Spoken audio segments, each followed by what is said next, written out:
Some of the most crucial lessons out of the federal election must be how to deal with climate and energy policies. We know the Labor Party is struggling with these issues, but you have to wonder whether the ABC and their fellow travellers will ever learn anything about climate change, energy policy and how it all works. On their flagship Q&A program last night, who did they enlist to enlighten the nation on these complex matters? Who else but a legendary millionaire rock star in Jimmy Barnes. We don't want to take people's jobs. I don't want to take people's jobs away. There's got to be a balance. But I think that the push towards renewable and to stop fossil fuels worldwide has to be moved quicker because we haven't got that much time. And I think I've heard that in the election that we can only do so much. We're only such a small country compared to the others. But if we lead by example, if we do our bit for the world, then we have a leg to stand on, and we're actually like leading people as opposed to just this is what we're doing here, buy our coal. Now, Jimmy, how do you reckon that argument would go in northern Queensland?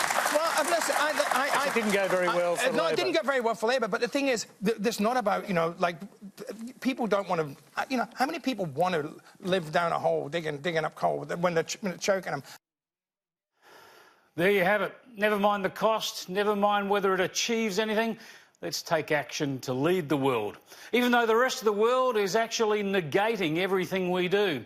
And by the way, let's not mine coal. Let's not worry about the jobs. Let's abandon our #1 export industry, even knowing it'll make no difference at all to what's happening across the globe. This is what Barnes is saying. And it's just silly stuff for a national broadcaster to be pushing, given it aims to educate and enlighten the populace.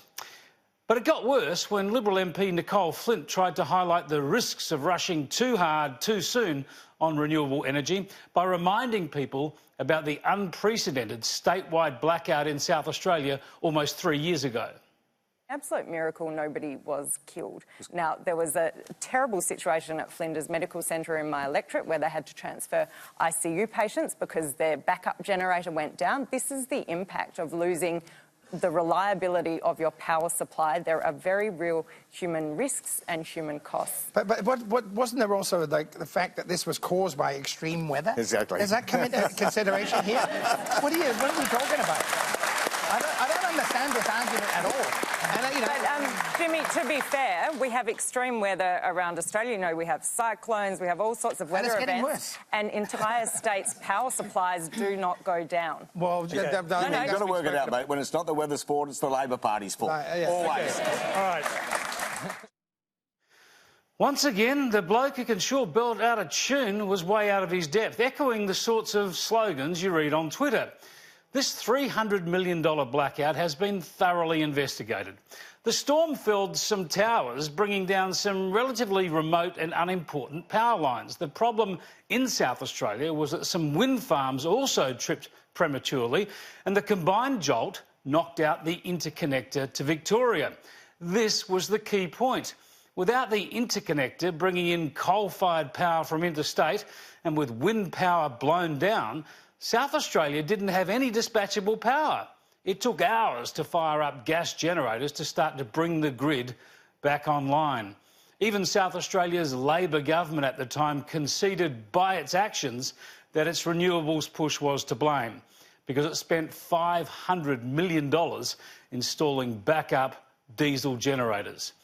Now, it doesn't matter what Jimmy Barnes tells himself, but unless the ALP and the ABC get their heads around this stuff, they're just going to keep making the same mistakes.